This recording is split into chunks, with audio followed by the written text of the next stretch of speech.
ನಮಸ್ಕಾರ ಎಲ್ಲರಿಗೂ. ನಾವು ಇವತ್ತಿನ ಸೆಷನ್ ಅಲ್ಲೇ Karnataka TET Karnataka TET 2019 old paper mathematics ಅಲ್ಲಿ ಪೇಪರ್ 2 ನ ಸಾಲ್ವ್ ಮಾಡೋಣ. ಓಕೆ, ಇಲ್ಲಿ ಕೆಲವೊಂದು ಮೆಥಡ್ಸ್ ಬರುತ್ತೆ, ಈಜಿ ಟ್ರಿಕ್ಸ್ ಬರುತ್ತೆ, ಅವುಗಳನ್ನೆಲ್ಲ ಚೆನ್ನಾಗಿ ನೋಡ್ಕೊಳ್ಳಿ. ಓಕೆ, ತುಂಬಾ ಹೆಲ್ಪ್ಫುಲ್ ಆಗುತ್ತೆ. ರೈಟ್, ಜಾಸ್ತಿ ಪ್ರತಿ ಟಿಇಟಿಯಲ್ಲೂ ಕೂಡ ಓಲ್ಡ್ ಕ್ವಶನ್ ಪೇಪರ್ ಅನ್ನ ರೆಫರ್ ಮಾಡೋದನ್ನ ಕಲ್ಕೋಬೇಕು. ಯಾಕೆ ಜಾಸ್ತಿ ಕ್ವಶನ್ಸ್ ಯಾವ ಟೈಪ್ ಬರುತ್ತೆ, ಓಲ್ಡ್ ಕ್ವಶನ್ ಪೇಪರ್ ಟೈಪ್ದೇ ಬರುತ್ತೆ. ಅದ್ರ ಸಲುವಾಗಿ ನೀವೇನ್ ಮಾಡಿ ಹಳೆ ಕ್ವಶನ್ ಪೇಪರ್ ಅನ್ನ ನೋಡ್ತಾ ಸಾಗಿ. ಓಕೆ, ಸೊ ಈ ಮ್ಯಾಥಮೆಟಿಕ್ಸ್ ಪೇಪರ್ 2 2019 ಕರ್ನಾಟಕ ಟಿಇಟಿಯಲ್ಲಿಯ ಮೊದಲ ಕ್ವಶನ್. ರೈಟ್, ಫಸ್ಟ್ ಕ್ವಶನ್ ಯಾವ್ದಪ್ಪ ಅಂದ್ರೆ ನೋಡಿ, ಇಲ್ಲಿ ಕ್ವಶನ್ ನಂಬರ್ 91 ಅಲ್ಲೇ 9408 9408 ರೊಂದಿಗೆ ಗುಣಿಸಿದಾಗ ಪೂರ್ಣ ವರ್ಗವನ್ನು ಕೊಡುವ ಅತ್ಯಂತ ಕನಿಷ್ಠ ಧನ ಪೂರ್ಣಾಂಕ ಯಾವುದು? ಕ್ವಶನ್ ಮಾರ್ಕ್ ಯಾವುದು? ಈಗ ಯಾವ್ದು ಎಷ್ಟು ಕೊಟ್ಟಿದ್ದಾನೆ ಅವನು? 9408 ಈ ಸಂಖ್ಯೆನ ಕೊಟ್ಟಿದ್ದಾನೆ. ಇದರೊಂದಿಗೆ ಯಾವುದೋ ಒಂದು ಸಂಖ್ಯೆನ, ಈ 9408 ಈ ಸಂಖ್ಯೆಯೊಂದಿಗೆ ಯಾವುದೋ ಒಂದು, ಇಲ್ಲಿ ಆಪ್ಷನ್ ಕೊಟ್ಟಿದ್ದಾನೆ ನೋಡಿ. 1ನೇ ಆಪ್ಷನ್ 4 ಕೊಟ್ಟಿದ್ದಾನೆ, 2ನೇ ಆಪ್ಷನ್ 3, 3ನೇ ಆಪ್ಷನ್ 5, 4ನೇ ಆಪ್ಷನ್ 6 ಅಂತ ಕೊಟ್ಟಿದ್ದಾನೆ. ಈ ಕೊಟ್ಟ ಸಂಖ್ಯೆಯಲ್ಲಿ ಈ ಆಪ್ಷನ್ ಇರುವಂತ ಯಾವುದೋ ಒಂದು ಸಂಖ್ಯೆನ ಗುಣಿಸಿದ್ರೆ ಅದೇನಾಗುತ್ತೆ? ಪೂರ್ಣ ವರ್ಗ ಸಂಖ್ಯೆ ಕೊಡುತ್ತೆ. ಅಂತ ಒಂದು ಸಂಖ್ಯೆ ನಾವು ಕೊಡಬೇಕಾದ್ರೆ ಈ 9408ಕ್ಕೆ ಈ ಆಪ್ಷನ್ ಅಲ್ಲಿರುವಂತಹ ಯಾವುದನ್ನ ಗುಣಿಸಿದ್ರೆ ಪೂರ್ಣ ವರ್ಗ ಸಂಖ್ಯೆ ಸಿಗುತ್ತೆ ನನಗೆ ಅಂತ ಕೇಳಿದಾನೆ. ಓಕೆ, ಸೊ ನೋಡಿ ಯಾವ ರೀತಿ ಬಿಡಿಸ್ಬೇಕು ಇದನ್ನ. ಓಕೆ, ಇದಕ್ಕೆ ಮೊದಲು 2ರಲ್ಲೇ ಭಾಗಾಕಾರ ಮಾಡಿ. ಓಕೆ, ಏನಾಯ್ತು? 4704 ಮತ್ತೆ 2ರಿಂದ ಗುಣಿಸಿ, ಏನು? 2352 ಮತ್ತೆ 2 ಇದೆ ಇಲ್ಲಿ ಬಿಡಿ ಸ್ಥಾನದಲ್ಲಿ 2 ಇದೆಯಲ್ಲ, ಮತ್ತೆ 2 ಇಂದ ಭಾಗಾಕಾರ ಮಾಡಿ 1176 ಬರುತ್ತೆ. ಮತ್ತೆ ಏನ್ ಮಾಡಿ, ಮತ್ತೆ 6 ಇದೆ ಕೊನೆಯಲ್ಲಿ, ಮತ್ತೆ 2ರಿಂದ ಭಾಗ ಹೋಗುತ್ತೆ. 2ರಿಂದ ಗುಣಿಸಿದಾಗ ಏನ್ ಬರುತ್ತೆ? ಈಗ 588 ಸಿಕ್ತು. ಮತ್ತೆ 2ರಿಂದ ಹೋಗುತ್ತೆ ನೋಡಿ, ಮತ್ತೇನ್ ಬರುತ್ತೆ? ಈಗ 294. ಮತ್ತೆ ಈ 294ಗೆ ಮತ್ತೇನ್ ಮಾಡಿ? 2ರಿಂದ ಭಾಗಾಕಾರ ಮಾಡಿ. ಎಷ್ಟು ಬರುತ್ತೆ? 147. ಬಿಡಿ ಸ್ಥಾನದಲ್ಲಿ 7 ಬಂತು, ಹಾಗಾದ್ರೆ 2ರಿಂದ ಭಾಗ ಹೋಗೋದಿಲ್ಲ, 3ರಿಂದ ಹೋಗುತ್ತೆ ನೋಡಿ. 7 + 4 11, 11 + 1 12, 12 ಇದು 3 ಟೇಬಲ್ ಇದೆಯಲ್ಲ, 3 ಮಗಿಲಿದೆ, ಸೊ 3 ಇಲ್ಲಿ ಹೋಗುತ್ತೆ. 349 3 147 ಬಂತು. ಸೊ ಮತ್ತೆ 49 3 ಇಲ್ಲಿ ಬರುತ್ತಾ? ಇಲ್ಲ, 7 ಇಂದ ಹೋಗುತ್ತೆ. 7 ಮತ್ತೆ ಈ 7 ಇಂದಾನೆ ಹೋಗುತ್ತೆ, ಪ್ರೈಮ್ ನಂಬರ್ ಇದೆ. 7 1 7. ಓಕೆ, ಈಗ ನನ್ಗೆ ಏನೇನ್ ಸಿಕ್ತು ನೋಡ್ರಿ. ಇಲ್ಲಿ ನಂಬರ್ಸ್ ಬಂದಿದೆಯಲ್ಲ, ಈ ನಂಬರ್ಸ್ ಅನ್ನ ಬರ್ಕೊಳ್ಳಿ. 9408 is equal to ಏನೇನೋ 2 × 2 × 2 × 2 × 2 3 4 5 6. ಓಕೆ, 6 ಇದೆ, 2ಗಳು 6 times 2 ಇದೆ ಇಂಟು 377 3 × 7 × 7. ಇಷ್ಟೆಲ್ಲ ಯಾಕೆ ಬಿಡಿಸ್ಬೇಕು ಅಂದ್ರೆ, ಯಾಕೆ ಈ ಸಂಖ್ಯೆಯಲ್ಲಿ ಒಂದು ಆಪ್ಷನ್ ಇರುವಂತ ಒಂದು ಸಂಖ್ಯೆನ ಗುಣಾಕಾರ ಮಾಡಿದಾಗ ನನಗೆ ಪೂರ್ಣ ವರ್ಗ ಸಂಖ್ಯೆ ಬೇಕು. ಕರೆಕ್ಟಾ? ಇಲ್ಲಿ ಪೇರ್ ಯಾವ್ಯಾವ ಆಗುತ್ತೆ ನೋಡಿ. ಪೇರ್ ಯಾವ್ಯಾವ ಆಗುತ್ತೆ? ಇಲ್ಲಿ ಇವೆರಡು ಪೇರ್ ಆಯ್ತು, ಇವೆರಡು ಪೇರ್ ಆಯ್ತು, 2 2 ಇಲ್ಲಿ 2 ಪೇರ್ ಆಯ್ತು. ಕರೆಕ್ಟಾ? ಅದೇ ಸೇಮ್ ನಂಬರೇ ಬೇಕು, ಅಂತದನ್ನೇ ಪೇರ್ ಮಾಡ್ಕೋಬೇಕು. ಮತ್ತೆ ಇಲ್ಲಿ 7 ಮತ್ತೆ 7 ಪೇರ್ ಆಯ್ತು. 1 2 ಉಳಿದದ್ದು ಯಾವುದು? 3. ಕರೆಕ್ಟಾ? ಇದು ಪೇರ್ ಆಗ್ಬೇಕಾದ್ರೆ ಎಷ್ಟಲ್ಲಿ ಗುಣಾಕಾರ ಮಾಡಬೇಕು? ಕರೆಕ್ಟ್ ಅಲ್ವಾ? ಅದೇ ನಂಬರ್ ಇಂದ ಪೇರ್ ಆಗ್ಬೇಕಾದ್ರೆ ಅದೇ ನಂಬರ್ ಇಂದಾನೆ ಏನ್ ಮಾಡ್ಬೇಕು? ಮಲ್ಟಿಪ್ಲಿಕೇಶನ್ ಮಾಡಬೇಕು. ಹಾಗಾದ್ರೆ ಈ 3ಗೆ ಯಾವ ನಂಬರ್ ಇಂದ ಮಲ್ಟಿಪ್ಲಿಕೇಶನ್ ಮಾಡಬೇಕು? 3ಇಂದ. ಸೊ ಇದು ಆಪ್ಷನ್ ಎಲ್ಲಿದೆ ನೋಡಿ, option number 2 is right. Okay, ಯಾವ ನಂಬರ್ ಅದು? 3. ಓಕೆ, ಪೇರ್ ಮಾಡ್ತಾ ಹೋಗ್ಬೇಕು. ಯಾವ ನಂಬರ್ ಇರುತ್ತೋ ಅದೇನಿರುತ್ತೆ, ಕೊಟ್ಟ ಸಂಖ್ಯೆಗೆ ಈ 3 ಇಂದ ಗುಣಿಸಿದಾಗ ಏನ್ ಸಿಗುತ್ತೆ ನನಗೆ? ಒಂದು ಪೂರ್ಣ ವರ್ಗ ಸಂಖ್ಯೆ ಸಿಗುತ್ತೆ. ಅರ್ಥ ಆಯ್ತಾ? ಸೊ ನೆಕ್ಸ್ಟ್ ಕ್ವಶನ್ಗೆ ಸಾಗುವ. ನೆಕ್ಸ್ಟ್ ಕ್ವಶನ್,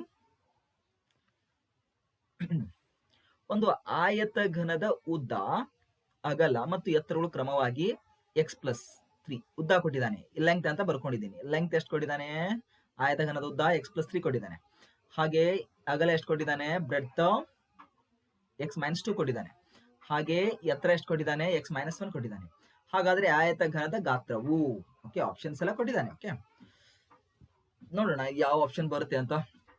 ಆಯತ ಘನದ ಗಾತ್ರದ ಫಾರ್ಮುಲಾ ಏನು? Length into breadth into height. Multiplication ಮಾಡಿ ಏನು ಬರುತ್ತೆ ಇಲ್ಲಿ? ಲೆಂತ್ ಎಷ್ಟು? x+3 into breadth x-2 into height x-1. Okay, is equal to ಈ x ಇಂದ ಇವೆರಡನ್ನ ಬ್ರಾಕೆಟ್ ಅಲ್ಲಿ ತಗೋತೀನಿ ನಾನು. ಫಸ್ಟ್ ಇವುಗಳನ್ನ ಗುಣಾಕಾರ ಮಾಡ್ತೀನಿ. ಏನು ಬರುತ್ತೆ ನೋಡಿ, x ಇಂಟು x x², ಮತ್ತೆ x ಇಂಟು -2 -2x. ಈಗ 3 ಇಂದ ಮತ್ತೆ ಬ್ರಾಕೆಟ್ಗೆ ಇಂಟು ಮಾಡಿ. 3 into x plus 3x, 3 into -2 -6. Okay, into x-1 keep as it is. So ಏನಾಯ್ತು ಈಗ? x²ಗೆ x², -2x ಪ್ಲಸ್ 3x ಏನಾಯ್ತು ಇಲ್ಲಿ? ಪ್ಲಸ್ x ಆಯ್ತು, -6 ಇಂಟು x-1. ಮತ್ತೆ ಈ ಬ್ರಾಕೆಟ್ ಅನ್ನ ಈ ಬ್ರಾಕೆಟ್ ಜೊತೆ ಏನ್ ಮಾಡಿ? ಮಲ್ಟಿಪ್ಲಿಕೇಶನ್ ಮಾಡಿ. x² into x x³ right. x² -1 -x², ರೈಟಾ? ಮತ್ತೆ x ಇಂದ ಮತ್ತೆ ಈ ಬ್ರಾಕೆಟ್ಗೆ ಇಂಟು ಮಾಡಿ. x into x plus x², x into -1 -x, ಕರೆಕ್ಟಾ? ಸೊ ಮತ್ತೆ -x ಇಂದ ಈ ಬ್ರಾಕೆಟ್ಗೆ ಇಂಟು ಮಾಡಿ. -x into x -6x, -6 into x -6x, minus into minus ಏನಾಯ್ತು ಇಲ್ಲಿ? ಪ್ಲಸ್ ಆಯ್ತು. 6 1 6 ಇಸ್ ಈಕ್ವಲ್ ಟು ಏನು ಬರುತ್ತೆ ನೋಡಿ, -x² plus x² get cancelled ಆಯ್ತು. ಏನು ಉಳಿತಿಲ್ಲ? x³ okay. ಈಗ ನೋಡಿ -x -6x ಎಷ್ಟು? -7x, ರೈಟಾ? Plus 6ಗೆ plus 6. ಆನ್ಸರ್ ಎಷ್ಟು ಬರುತ್ತೆ ನೋಡಿ? ಆನ್ಸರ್ ಎಷ್ಟು ಬಂತು? x³ -7x plus 6. ಆಪ್ಷನ್ ಅಲ್ಲಿ ಇದೆಯಾ? ಇದೆ ನೋಡಿ, option number C. Option number C is right. Option ಯಾವುದಿಲ್ಲ? ಸಿ ಏನಾಯ್ತು? ರೈಟ್ ಆಯ್ತು. ಮೂರನೇ ಆಪ್ಷನ್ ಕರೆಕ್ಟ್ ಆಯ್ತು. ಕರೆಕ್ಟಾ? ಸುಮ್ಮನೆ ಫಾರ್ಮುಲಾಸ್ ಎಲ್ಲ ಬಹಳ ಇರಬೇಕು. ಓಕೆ, ಸೊ ನೆಕ್ಸ್ಟ್ ಕ್ವಶನ್ಗೆ ಸಾಗುವ. ಏನ್ ಕೊಟ್ಟಿದೆ ನೋಡಿ, ಒಂದು ವಸ್ತುವಿನ ತಯಾರಿಕೆಯ ವೆಚ್ಚವನ್ನು ಸಾಮಗ್ರಿಗಳು, ಓಕೆ, ಸಾಮಗ್ರಿಗಳು, ಕೂಲಿ ಮತ್ತು ಇತರೆ ಖರ್ಚುಗಳಿಗೆ ಈ ಅನುಪಾತದಲ್ಲಿ 5:3:1 ಅನುಪಾತದಲ್ಲಿ ವಿಭಾಗಿಸಿದೆ. ಆ ಸಾಮಗ್ರಿಯ ವೆಚ್ಚ ನೋಡಿಲಿ, ಏನ್ ಸಾಮಗ್ರಿ ಕೊಟ್ಟಿದ್ದಾನಲ್ಲ, ಆ ಸಾಮಗ್ರಿಯ ವೆಚ್ಚ ಎಷ್ಟಾಗಿದೆ? ಒಟ್ಟು ರೂಪಾಯಿ 125 ಆಗಿದೆ. ಆದರೆ ಕೂಲಿಯ ವೆಚ್ಚ ಎಷ್ಟು? ಕೂಲಿಗೆ ಎಷ್ಟು ಖರ್ಚಾಗಿದೆ ಅಂತ ಕೇಳಿದ್ದಾನೆ. ಸೊ ಇಲ್ಲಿ ನೋಡೋದಾದ್ರೆ ಮೂರು ವಸ್ತುಗಳಿಗೆ, 3 ಕೆಲಸಗಳಿಗೆ ಏನಾಗಿದೆ, ಒಂದು ವಸ್ತುವಿನ ತಯಾರಿಕೆಯಲ್ಲಿ ಈ ಮೂರು ವಸ್ತುಗಳು ಹತ್ತಿದೆ. ಸಾಮಗ್ರಿ ಹತ್ತಿದೆ, ಕೂಲಿ ಹತ್ತಿದೆ ಮತ್ತು ಇತರೆ ಖರ್ಚು ಮಾಡಲಾಗಿದೆ. ಅದನ್ನ ಯಾವ ಅನುಪಾತದಲ್ಲಿ? 5:3:1 ಅನುಪಾತದಲ್ಲಿ ವಿಭಾಗಿಸಿದೆ. ಕರೆಕ್ಟಾ? ಸಾಮಗ್ರಿಯ ವೆಚ್ಚ ಈಗ ನೋಡಿ, ಸಾಮಗ್ರಿಯ ವೆಚ್ಚ ಅಂತ ಹೇಳಿದ್ರೆ ಒಟ್ಟು ವೆಚ್ಚ ಎಷ್ಟು? ರೂಪಾಯಿ 125. ಕರೆಕ್ಟಾ? ಈಗ ನೋಡಿ, ಈ ಸಾಮಗ್ರಿಯ ಅನುಪಾತ ಎಷ್ಟು ಕೊಟ್ಟಿದ್ದಾನೆ ಇಲ್ಲಿ? ಸಾಮಗ್ರಿಯ ಅನುಪಾತ 5 ಕೊಟ್ಟಿದ್ದಾನೆ. ಕರೆಕ್ಟಾ? 3 ಎದರದಿದು? ಕೂಲಿದು. 1 ಎದರದಿದು? ಇತರೆ ಖರ್ಚಿದ್ದು. ಕರೆಕ್ಟಾ? ಸೊ ಸಾಮಗ್ರಿ ಎಷ್ಟು ಕೊಟ್ಟಿದ್ದಾನೆ? 5. ಸಾಮಗ್ರಿಯ ವೆಚ್ಚ ಎಷ್ಟು ಕೊಟ್ಟಿದ್ದಾನೆ? 5. ಓಕೆ, ಅನುಪಾತದಲ್ಲಿ ಕೊಟ್ಟಾಗ as2 5:3:1 ಅಂತ. ಈಗ ಸಾಮಗ್ರಿ ಸೆಪರೇಟ್ ಆಗಿ ತಗೊಂಡಾಗ ಏನೋ ಎಕ್ಸ್ ಅಂತ ಅಪ್ಲೈ ಮಾಡಬೇಕು. ಈಗ ನೋಡಿ ಸಾಮಗ್ರಿ ವೆಚ್ಚ ಲೆಫ್ಟ್ ಹ್ಯಾಂಡ್ ಸೈಡ್ ಕರೆಕ್ಟ್ ಅಲ್ವಾ? ಸಾಮಗ್ರಿ ವೆಚ್ಚನೇ ತಗೊಂಡಿದೀವಿ. ಇಲ್ಲಿ ಎಷ್ಟು ಸಾಮಗ್ರಿ ವೆಚ್ಚ 5x = LHS ಸೇಮ್ ಇದ್ದಾಗ RHS ಕೂಡ ಏನಿರುತ್ತೆ ಸೇಮೇ ಇರುತ್ತೆ. ಸೊ 5x = 125 ಅಂತ ಬರಿತೀವಿ, ರೈಟಾ? x = 125 ಡಿವೈಡೆಡ್ ಬೈ 5 ಮಾಡಿ ಎಷ್ಟಾಗುತ್ತೆ? 2s, so 5s. x = ಎಷ್ಟು? 25. ಕರೆಕ್ಟಾ? ಎಕ್ಸ್ ವ್ಯಾಲ್ಯೂ ಸಿಕ್ತು. ಈಗ ನನಗೇನು ಕೇಳಿದಾನ ಅವನು? ಕೂಲಿಯ ವೆಚ್ಚ ಅಂತ ಕೇಳಿದಾನೆ. ಕೂಲಿ ಎರಡನೇ ಆಪ್ಷನ್ ಇದೆ ನೋಡಿ, ಕೂಲಿ, ರೈಟಾ? ಈಗ ನೋಡಿ ಕೂಲಿಯ ವೆಚ್ಚ, ಕೂಲಿಯ ರೇಷಿಯೋ ಏನು ಕೊಟ್ಟಿದ್ದಾನ ಅವನು? 3 ಕೊಟ್ಟಿದ್ದಾನ ನೋಡಿ, ಕರೆಕ್ಟಾ? 3 ಎಕ್ಸ್ ಅಪ್ಲೈ ಮಾಡಿ. 3 ಇಂಟು ಎಕ್ಸ್ ಎಷ್ಟು ಫೈಂಡ್ ಔಟ್ ಮಾಡಿದ್ದೀರಾ? ಎಕ್ಸ್ ವ್ಯಾಲ್ಯೂ ಎಷ್ಟು ಬಂದಿದೆ? 25. So just put the value of X, that is 25. 25 3s are 75. ಇದೇನಿದು? ಕೂಲಿಯ ವೆಚ್ಚ. ಆಪ್ಷನ್ ಅಲ್ಲಿ ಇದೆಯಾ? ಇದೆ ನೋಡಿ ಆಪ್ಷನ್ ಅಲ್ಲೇ, option D. Option D is right. Okay, 75 ಕೂಲಿಯ ವೆಚ್ಚ ಆಯ್ತು. ಸೊ ನೆಕ್ಸ್ಟ್ ಕ್ವಶನ್ಗೆ ಸಾಗುವ.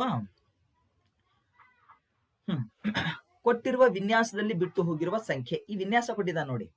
ಫಸ್ಟ್ ರೋಲಿ 3 8 7 ಕೊಟ್ಟಿದ್ದಾನೆ, ಸೆಕೆಂಡ್ ರೋಲಿ 9 4 ಕ್ವಶನ್ ಮಾರ್ಕ್ ಅಂದಲ್ಲಿ ಎಕ್ಸ್ ಅಂತ ತಿಳ್ಕೊಳ್ಳುವ. ಓಕೆ, ಥರ್ಡ್ ರೋ ಅಲ್ಲಿ 6 7 5 ಅಂತ ಕೊಟ್ಟಿದ್ದಾನೆ, ಕರೆಕ್ಟಾ? ಈಗ ನೋಡಿ ಇವುಗಳನ್ನ ಪ್ಲಸ್ ಮಾಡಿ, ಇಲ್ಲೇ ಬಿಡಿಸ್ತೀನಿ ನೋಡಿ, ಪ್ಲಸ್ ಮಾಡಿ ಎಷ್ಟು ಬರುತ್ತೆ? ಇಲ್ಲಿ ಕೂಡ ಪ್ಲಸ್ ಮಾಡಿ ಎಷ್ಟು ಬರುತ್ತೆ? 3 8 11 11 + 7 18, ರೈಟ್? ಸೊ ಹೀಗೆ ಇಲ್ಲಿ ನೋಡಿ 6 + 7 13 13 + 5 ದಟ್ ಈಸ್ ಆಲ್ಸೋ 18. ಹಾಗಾದ್ರೆ ಇಲ್ಲಿ ಕೂಡ ಏನು ಬರಬೇಕು? 18 ಬರಬೇಕು. 9 + 4 ಎಷ್ಟಾಯ್ತು? 9 + 4 ದಟ್ ಈಸ್ 13. 13 ಜೊತೆ ಎಷ್ಟನ್ನ ಕೂಡಿಸಿದಾಗ 18 ಬರುತ್ತೆ. ಅಥವಾ ಎಷ್ಟು ಬಂತು? 9 + 4 ಎಷ್ಟು? 13 ಪ್ಲಸ್ ಕ್ವಶನ್ ಮಾರ್ಕ್ ಇದ್ದಲ್ಲಿ ಎಕ್ಸ್ ಅಂತ ತಗೊಂಡಿದ್ದೀವಿ. 18ಗೆ 18, therefore x = 18 + 13 ಈ ಕಡೆ ತೆಗೆದುಕೊಂಡು ಬನ್ನಿ, -18 ಆಯ್ತು. -13 ಇದೆ. 18 - 13 that is 5. Our answer is 5. ಎಲ್ಲಿದೆ? Option A is right. Option A is right. ಎಷ್ಟು ಸಿಂಪಲ್ ಆಗಿದೆಯಲ್ಲ? ಸೊ ನೆಕ್ಸ್ಟ್ ಕ್ವಶನ್ಗೆ ಸಾಗುವ. ಕ್ವಶನ್ ನಂಬರ್ 95 ಏನಿದೆ ನೋಡಿ. ಒಬ್ಬ ವ್ಯಕ್ತಿಗೆ ಅವನ ಮಗ ಹುಟ್ಟಿದಾಗ ಅವನ ವಯಸ್ಸು 25.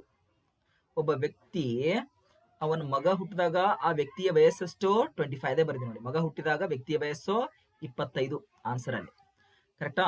2 ವರ್ಷಗಳ ನಂತರ ಆ ವ್ಯಕ್ತಿಗೆ ಒಬ್ಬಳು ಮಗಳು ಹುಡ್ತಾಳೆ, ಕೊಡಿತಾ ನೋಡಿ. 2 ವರ್ಷಗಳ ನಂತರ ಒಬ್ಬ ಮಗಳು ಜನಿಸುತ್ತಾಳೆ. ಆ ವ್ಯಕ್ತಿ, ಓಕೆ, 2 ವರ್ಷಗಳ ನಂತರ ಆ ವ್ಯಕ್ತಿಗೆ ಮಗಳು ಜನಿಸಿದಾಗ, ಈಗ ಮೊದಲೆಷ್ಟು 25 ಇತ್ತು ಮಗ ಹುಟ್ಟಿದಾಗ. ಈಗ 2 ವರ್ಷಗಳ ನಂತರ ಅಂದ್ರೆ 25 + 2 ಮಾಡ್ಬೇಕಲ್ವಾ? ಸೊ ಆವಾಗ ಮಗಳು ಹುಟ್ಟಿದಾಗ ಅವನ ವಯಸ್ಸೆಷ್ಟು? 27. ಮಗಳು ಹುಟ್ಟಿದಾಗ ಅವನ ವಯಸ್ಸೆಷ್ಟು? 27. ಈಗ ಆ ವ್ಯಕ್ತಿ ಏನ್ ಮಾಡ್ಕೊಳ್ತಾ ಇದ್ದಾನೆ? 60ನೇ ಹುಟ್ಟು ಹಬ್ಬವನ್ನ ಆಚರಿಸಿಕೊಳ್ತಾ ಇದ್ದಾನೆ. ಹಾಗಾದರೆ ಮಗಳ ವಯಸ್ಸು, ಮಗನ ಅಲ್ಲ, ಮಗಳ ವಯಸ್ಸು. ಹಾಗಾದ್ರೆ ಏನ್ ಮಾಡ್ಬೇಕು? ಈಗ ಎಷ್ಟನೇ ವರ್ಷದ ಹುಟ್ಟುಹಬ್ಬ ಆಚರಿಸ್ಕೊಳ್ತಾ ಇದ್ದಾನವನು? 60, ಕರೆಕ್ಟಾ? ಮಗಳು ಹುಟ್ಟಿದಾಗ ಆ ವ್ಯಕ್ತಿಯ ವಯಸ್ಸು ಎಷ್ಟಿತ್ತು? 27. ಹಾಗಾದ್ರೆ 60 27 ಅನ್ನ ಮೈನಸ್ ಮಾಡೋಣ. ಏನಾಯ್ತು? 3. ಹಾಗಾದ್ರೆ ಆ ಮಗಳ ವಯಸ್ಸೆಷ್ಟೀಗ?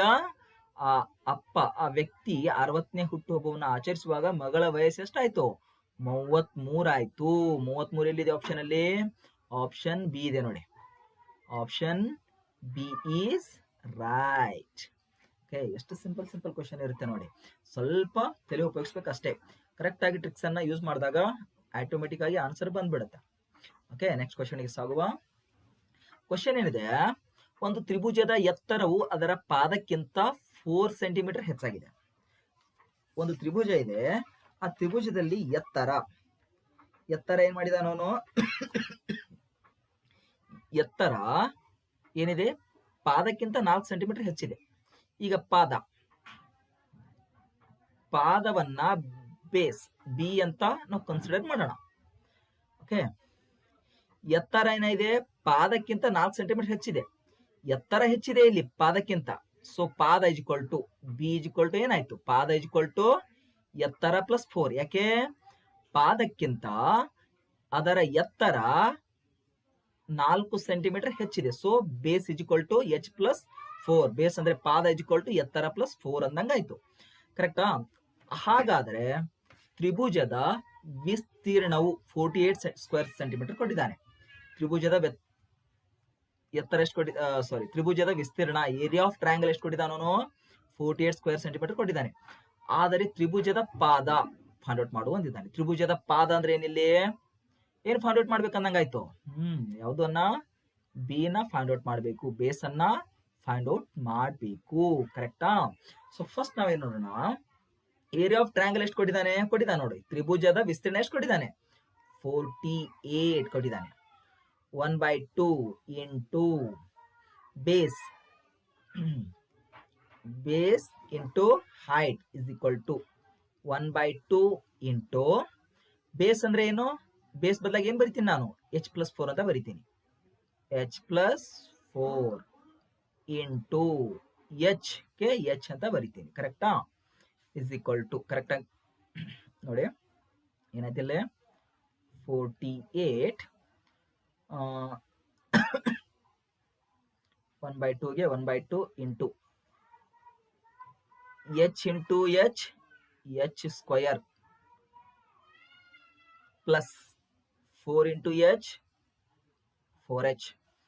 ಇದನ್ನ ಕರೆಕ್ಟ್ ಆಗಿ ಬರ್ಕೊಳ್ಳುವ. 2ನ ಈ ಕಡೆ ತಗೊಂಬನ್ನಿ. 48 ಇಂಟು 2 ಎಷ್ಟಾಯ್ತು 96 ಆಯ್ತು. 96 is equal to H square plus 4h. ಸರಿಯಾಗಿ ಇದೇನ್ ಬಂತು, ಎಚ್ ಸ್ಕ್ವಯರ್ಗೆ ಎಚ್ ಸ್ಕ್ವಯರು ಪ್ಲಸ್ 4h. ಈ ಪ್ಲಸ್ 96 ನ ಈ ಕಡೆ ತೆಗೆದುಕೊಂಡು ಬಂದಾಗ ಮೈನಸ್ 96 ಆಯ್ತು. ಏನು ಫಾರ್ಮ್ ಆಯ್ತು ಇಲ್ಲಿ, ಒಂದು ಕ್ವಾಡ್ರಿಕ್ ಇಕ್ವೇಶನ್ ಫಾರ್ಮ್ ಆಯ್ತು. ಯಾವ ಫಾರ್ಮ್ ಆಯ್ತು, ಕ್ವಾಡ್ರಿಕ್ ಇಕ್ವೇಶನ್ ಫಾರ್ಮ್ ಆಯ್ತು. ಕರೆಕ್ಟಾ? ಕ್ವಾಡ್ರಿಕ್ ಇಕ್ವೇಶನ್ ಅಂದ್ರೆ ಏನು, ಎರಡು ಸಂಖ್ಯೆನ ಪ್ಲಸ್ ಮಾಡಿದ್ರೆ ಎಷ್ಟು ಬರಬೇಕು, ಎರಡು ಸಂಖ್ಯೆನ ಪ್ಲಸ್ ಮಾಡಿದಾಗ 4 ಬರಬೇಕು. ಅದೇ ಎರಡು ಸಂಖ್ಯೆನ ಇಂಟು ಮಾಡಿದಾಗ -46 ಬರಬೇಕು. ನೋಡಿ, ಎರಡು ಸಂಖ್ಯೆನ ಪ್ಲಸ್ ಮಾಡಿದ್ರೆ 4 ಬರಬೇಕು. ಅದೇ ಎರಡು ಸಂಖ್ಯೆನ ಇಂಟು ಮಾಡಿದಾಗ ಎಷ್ಟು ಬರಬೇಕು -96 ಬರಬೇಕು. ಹಾಗಾದ್ರೆ ಆ ಎರಡು ಸಂಖ್ಯೆ ಯಾವುದು? 12 8 ನೋಡಿ, 12 -8 ಪ್ಲಸ್ ಇಂಟು ಮೈನಸ್ ಮೈನಸ್ ಆಯ್ತು. ಕರೆಕ್ಟಾ? ನೋಡಿ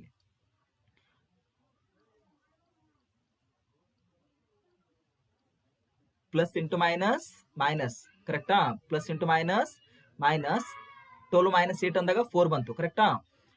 ರೈಟ್. ಹಾಗೆ ಇಂಟು ಮಾಡಿದಾಗ ಬರುತ್ತೆ ನೋಡಿ 12 ಇಂಟು -8.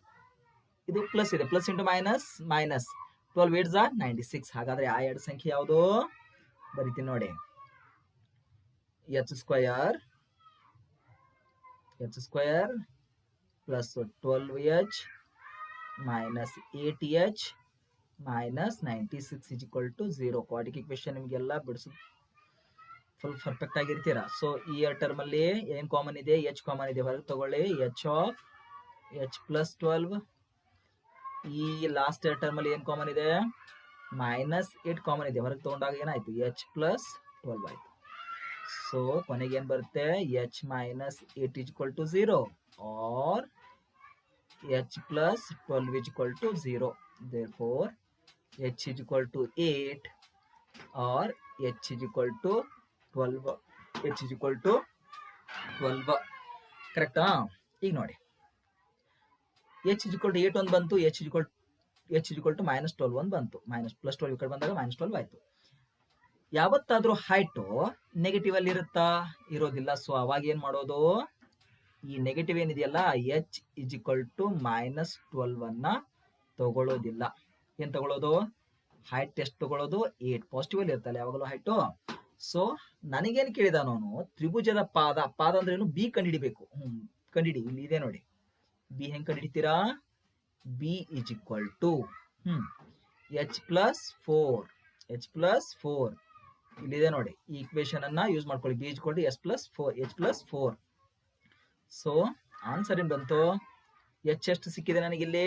8 ಅಂತ ಸಿಕ್ಕಿದೆ ನೋಡಿ. 8 plus 4 is equal to 12 centimetre.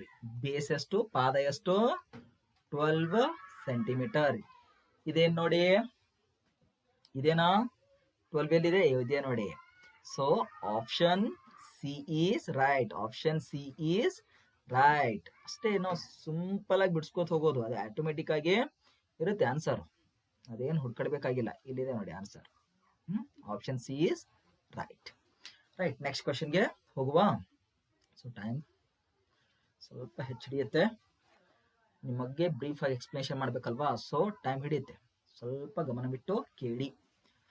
Next ಏನು ಕೊಟ್ಟಿದ್ದ ನೋಡಿ, 5 ಕ್ರಮಾಗತ ಪೂರ್ಣಾಂಕಗಳ ಸರಾಸರಿ 3 ಆಗಿದ್ದು. 5 ಕ್ರಮಾಗತ ಪೂರ್ಣಾಂಕಗಳಿವೆ, ಅಂದ್ರೆ ಸಂಖ್ಯೆಗಳಿವೆ. ಅದರ ಸರಾಸರಿ ಎಷ್ಟಿದೆ? 3 ಇದೆ. ಓಕೆ, ಆ ಸಂಖ್ಯೆಗಳಲ್ಲಿ 2ನೇ ಮತ್ತು 4ನೇ ಸಂಖ್ಯೆಗಳ ನಡುವಿನ ವ್ಯತ್ಯಾಸ.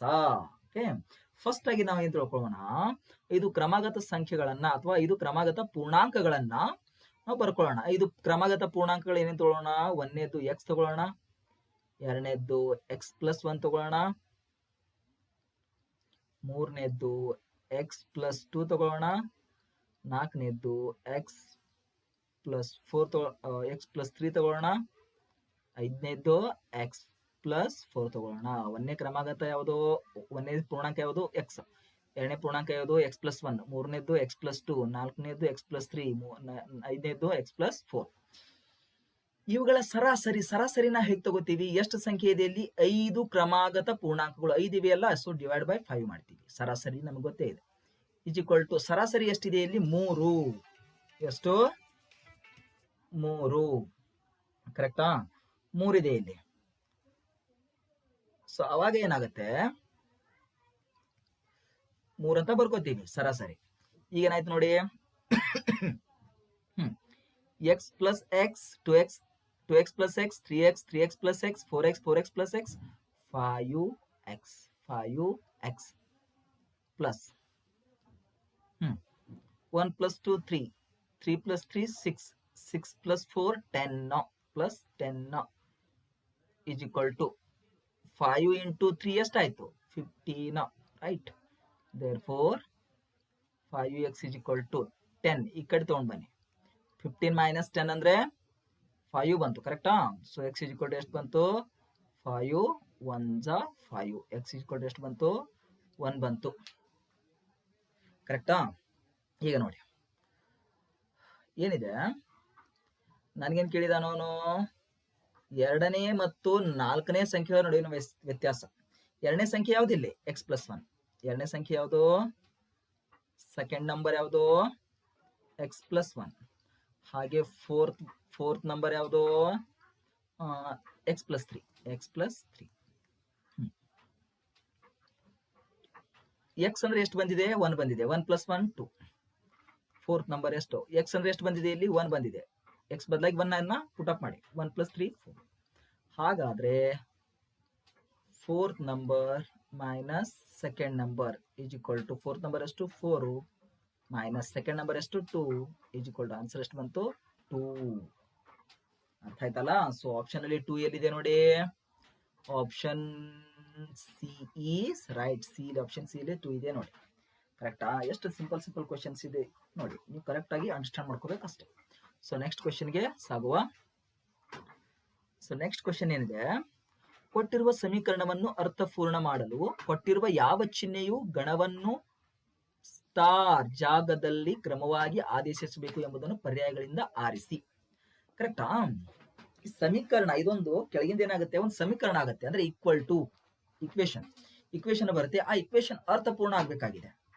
ಇದೊಂದು ಇಕ್ವೇಶನ್ ಇದೆ. ಈ ಇಕ್ವೇಶನ್ ಅರ್ಥಪೂರ್ಣವಾಗಬೇಕು ಅಂದ್ರೆ ಈಕ್ವಲ್ ಬರಬೇಕು. ಸ್ಟಾರ್ ಮಾರ್ಕ್ ಕೊಟ್ಟಿದ್ದಾನೆ ನೋಡಿ. ಇಲ್ಲಿ ಕೊಟ್ಟಿದ್ದಾನೆ. ಈ ಸ್ಟಾರ್ ಮಾರ್ಕ್ ಅಲ್ಲೇ 3 ಸ್ಟಾರ್ ಮಾರ್ಕ್ ಇದೆ. 3 ಸ್ಟಾರ್ ಮಾರ್ಕ್ ರಿಪ್ಲೇಸ್ ಆಗುತ್ತೆ ಈ ಕೆಳಗಿನ ಸಿಂಬಲ್ಸ್ ಗಳಿಂದ, ಆಪರೇಷನ್ ಗಳಿಂದ. ಯಾವುದನ್ನ ಅಪ್ಲೈ ಮಾಡಿದ್ರೆ ಕರೆಕ್ಟ್ ಆಗುತ್ತೆ? ಫಸ್ಟ್ ನೋಡೋಣ. ಫಸ್ಟ್ ಈ ಸಿಂಬಲ್ಸ್ ಗಳನ್ನ ಯೂಸ್ ಮಾಡೋಣ. 4 4 ಇದೆ, 3 ಇದೆ, 48 ಇದೆ, 4 ಇದೆ. ಫಸ್ಟ್ ಏನಿದೆ ನೋಡಿ, ಇಂಟು ಇದೆ, ಇಂಟು ಮಲ್ಟಿಪ್ಲಿಕೇಶನ್ ಇದೆ, ಮಲ್ಟಿಪ್ಲಿಕೇಶನ್ ಆದ್ಮೇಲೆ ಎರಡನೇ ಸ್ಟಾರ್ ಬದಲಾಗಿ ಈಕ್ವಲ್, ಮೂರನೇ ಸ್ಟಾರ್ ಬದಲಾಗಿ ಡಿವೈಡ್ ಬೈ. ಎಷ್ಟಾಗತ್ತೆ ನೋಡಿ, ಎರಡು ಈಕ್ವಲ್ಲೇ ಬರಬೇಕು ಎರಡು ಕಡೆ. Okay, 4 3s 12, 4 1s 4, 4 2s 48. ಕರೆಕ್ಟೇ ಬಂತು ನೋಡಿ ನಮ್ದು. ಇದಕ್ಕೆ ಆಪ್ಷನ್ ಫಸ್ಟ್ ಕರೆಕ್ಟ್ ಬಂತು. So option first is right. Okay, so next ಕ್ವಶನ್ಗೆ ಹೋಗುವ. ಒಂದು ಪಟ್ಟಕ ಅಂದ್ರೆ ಏನು? ಪ್ರಿಸಮ್ ಯಾವ ರೀತಿ ಇರುತ್ತೆ ಇಲ್ಲಿ ಫಿಗರ್ ಕೊಟ್ಟಿದ್ದೀನಿ ನೋಡಿ. ಎಲ್ಲ ನಿಮಗೆ ಅನುಕೂಲ ಆಗಲಿ ಅಂತ ಎಲ್ಲ ರೀತಿ ತೋರಿಸಿದ್ದೀನಿ. ಒಂದು ಪಟ್ಟಕದ ಪಾದವು ಲಂಬಕೋನ ತ್ರಿಭುಜವಾಗಿದೆ. ಈ ಪಾದ ಇದೆ ನೋಡಿ, ಈ ಪಾದ ಏನಿದೆ ಲಂಬಕೋನ ತ್ರಿಭುಜ. ಪಾದ ನೋಡಿ ಇಲ್ಲಿ, ಈ ಪಾದ ಇದು ಪ್ರಿಸಮ್ ಪಾದ ಏನಿದೆ 90 ಡಿಗ್ರಿ ಲಂಬಕೋನ ತ್ರಿಭುಜ ಆಗಿದೆ. ಇದು ಕೂಡ ಪಾದಾನೆ, ಇದು ಕೂಡ ಎಷ್ಟಾಗಿರುತ್ತೆ 90ನೇ ಇರುತ್ತೆ, ಹೌದಾ? ಈ ಪ್ರಿಸಮ್ಗೆ ಎಷ್ಟು ಪಾದ ಇದೆ? 2 ಪಾದ ಇದೆ. ಹೇಳ್ತೀನಿ ನಾನು, 2 ಪಾದ ಇದೆ, ಲಕ್ಷಿರ್ಲೆ. ಓಕೆ, ಅವುಗಳ ಪಾದ ಏನು ಕೊಟ್ಟಿದ್ದಾನೆ? ಒಂದು 6 ಸೆಂಟಿಮೀಟರ್ ಇದೆ, ಒಂದು 8 ಸೆಂಟಿಮೀಟರ್ ಇದೆ, ಒಂದು 10 ಸೆಂಟಿಮೀಟರ್ ಇದೆ. ಕರೆಕ್ಟಾ? ಒಂದು ಪಾದ ಎಷ್ಟಿದೆ? 6 ಇದೆ, ಒಂದು 8 ಇದೆ, ಅದರ ಕರ್ಣ ಎಷ್ಟಿದೆ? 10. ಆ ಪಟ್ಟಕದ ಮೇಲ್ಮೈ ವಿಸ್ತೀರ್ಣ ಎಷ್ಟಿದೆ? 156.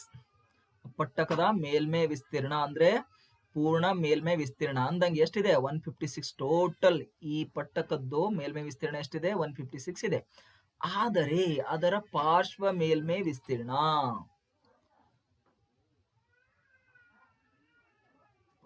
ಪಟ್ಟಕದ ಮೇಲ್ಮೈ ವಿಸ್ತೀರ್ಣ ಅಂದ್ರೆ ಏನು ಫಸ್ಟ್ ಗೊತ್ತಾಗಬೇಕು ನಿಮಗೆ. ಏನು?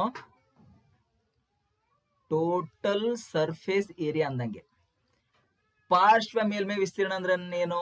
ಲ್ಯಾಟ್ರಲ್ ಸರ್ಫೇಸ್ ಏರಿಯಾ ಕೊಟ್ಟಂಗೆ. ಕರೆಕ್ಟಾ?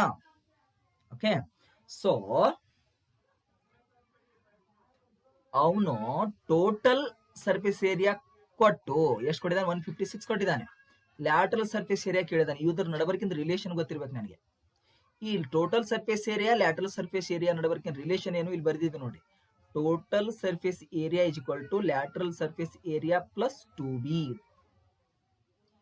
ಓಕೆ, ಇಲ್ಲಿ ಬರೆದಿದ್ದೀನಿ. ಓಕೆ, ಟೋಟಲ್ ಸರ್ಫೇಸ್ ಏರಿಯಾ ಅಂದ್ರೆ ಏನು? Lateral surface area plus 2b. Base ಎಷ್ಟಿದೆ ಇಲ್ಲಿ? ಬಿ ಅಂದ್ರೆ ಬೇಸ್ ಅಂದಂಗೆ. ಈ ಪ್ರಿಸಮ್ ಬೇಸ್ ಎಷ್ಟಿದೆ ಇಲ್ಲಿ? 1 2, ಅದಕ್ಕೆ 2b. ಲ್ಯಾಟ್ರಲ್ ಅಂದ್ರೆ ಸುತ್ತಲಿಂದು, ಕೆಳಗಿಂದು ಬರಂಗಿಲ್ಲ, ಮ್ಯಾಲಿಂದು ಬರಂಗಿಲ್ಲ ಈ ಪ್ರಿಸಮ್ದು. Okay, lateral surface area plus 2 base ಅಂದ್ರೆ ಏನು? ಟೋಟಲ್ ಸರ್ಫೇಸ್ ಏರಿಯಾ ಬಂದಂಗಾಯ್ತು. ಪಟ್ಟಕದ ಪಾದ, ಈ ಪ್ರಿಸಮ್ ಪಾದವನ್ನ ಬಿ ಅಂತೇಳಿ ಕನ್ಸಿಡರ್ ಮಾಡ್ತೀನಿ. ಪಾದ ಅಂದ್ರೆ ಏನು? ಪಟ್ಟಕದ ಬಿ ಅಂದ್ರೆ ಏನು? ಪಟ್ಟಕದ ಪಾದ. ಈ ಪಟ್ಟಕದ ಪಾದ ಯಾವ ಆಕಾರದಲ್ಲಿ? ಲಂಬಕೋನ ತ್ರಿಕೋನವಾಗಿದೆ. ಹಾಗಾದ್ರೆ ಪಟ್ಟಕದ ಪಾದಕದ ವಿಸ್ತೀರ್ಣ, ಪಟ್ಟಕದ ಪಾದ ಯಾವ ಆಕಾರದಲ್ಲಿದೆ? ಲಂಬಕೋನ ತ್ರಿಭುಜವಾಗಿದೆ. ಹಾಗಾದ್ರೆ ಫಾರ್ಮುಲಾ ಏನ್ ಬರುತ್ತೆ? 1/2 ಇಂಟು ಬ್ರೆಡ್ತ್ ಇಂಟು ಹೈಟ್. ಕರೆಕ್ಟಾ? 1/2 ಇಂಟು ಬ್ರೆಡ್ತ್ ಎಷ್ಟು ಕೊಟ್ಟಿದ್ದಾನೆ ಇಲ್ಲಿ? 6 ಕೊಟ್ಟಿದ್ದಾನೆ. 6. ಹೈಟ್ ಎಷ್ಟು ಕೊಟ್ಟಿದ್ದಾನೆ? 8 ಕೊಟ್ಟಿದ್ದಾನೆ. 8 ಬರೆದಿದೆ ನೋಡಿ. ಬೇಸ್ 6 ಇದೆ, ಈ ತ್ರಿಕೋನದ್ದು ಹೈಟ್ ಎಷ್ಟಿದೆ? 8 ಇದೆ. ಸೊ ಭಾಗ ಹೊಡೀರಿ, 2 3. So 8 3s 24. ಇದೇನಿದು? ಪಟ್ಟಕದ ಪಾದದ ವಿಸ್ತೀರ್ಣ. ಪಟ್ಟಕದ ಪಾದದ ವಿಸ್ತೀರ್ಣ ಎಷ್ಟು ಬಂತು? 24 ಬಂತು. ಲಕ್ಷಕ್ಕೆ ಬಂತಾ? ಸೊ ಬಿ ಎಷ್ಟು ಬಂತು? 24 ಬಂತು. ಈಗ ಫಾರ್ಮುಲಾ ಟೋಟಲ್ ಸರ್ಫೇಸ್ ಏರಿಯಾ ಅಂದ್ರೆ ಏನು? Lateral surface area plus 2b. ಕರೆಕ್ಟಾ? ಈಗ ನೋಡಿ, lateral surface area is equal to ಏನು ಬಂದಂಗಾಯ್ತು? Lateral surface area is equal to ಈ 2b ನ ಈ ಕಡೆ ತಗೊಳ್ಳಿ. ಟೋಟಲ್ ಸರ್ಫೇಸ್ ಏರಿಯಾ ಈ ಪ್ಲಸ್ 2b ಈ ಕಡೆ ಹೋದ ಬೆಳಕೆ ಏನಾಯ್ತು? ಮೈನಸ್ 2b ಆಯ್ತು. ಕರೆಕ್ಟಾ? ಸೊ ಟೋಟಲ್ ಸರ್ಫೇಸ್ ಏರಿಯಾ ಎಷ್ಟು ಕೊಟ್ಟಿದ್ದಾನೆ ಅವನು? ಟೋಟಲ್ ಸರ್ಫೇಸ್ ಏರಿಯಾ ಎಷ್ಟು ಕೊಟ್ಟಿದ್ದಾನೆ? 156 ಕೊಟ್ಟಿದ್ದಾನೆ ನೋಡಿ. 156 ಮೈನಸ್ಗೆ ಮೈನಸ್ಸು 2b 2 ಇಂಟು ಪಟ್ಟಕದ ಪಾದದ ವಿಸ್ತೀರ್ಣ ಎಷ್ಟು ಕೊಟ್ಟಿದ್ದಾವೆ? ಎಷ್ಟು ಸಿಕ್ಕಿದೆ ಇಲ್ಲಿ? 24 ಸಿಕ್ಕಿದೆ ನೋಡಿ. 24 is equal to 156 minus 224s 48. 156 ಅಲ್ಲಿ ಮೈನಸ್ 48 ಅನ್ನ ಮಾಡಿ ಎಷ್ಟು ಬಂತು 108 108 ಸೊ 108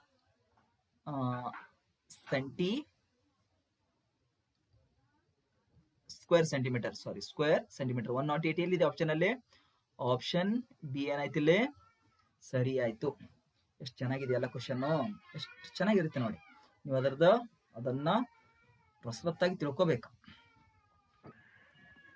ಸೊ ನೆಕ್ಸ್ಟ್ ಕ್ವಶನ್ಗೆ ಸಾಗುವ ಸೊ ನೆಕ್ಸ್ಟ್ ಕ್ವಶನ್ ಏನ್ ಕೊಡಿದ ಅವನು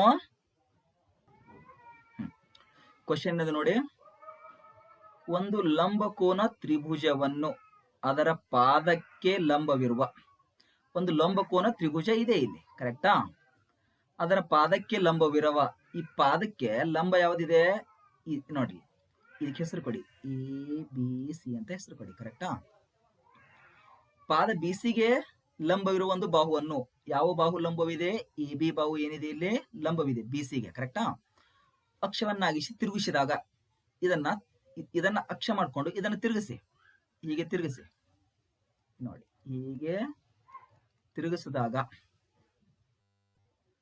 ಹೀಗೆ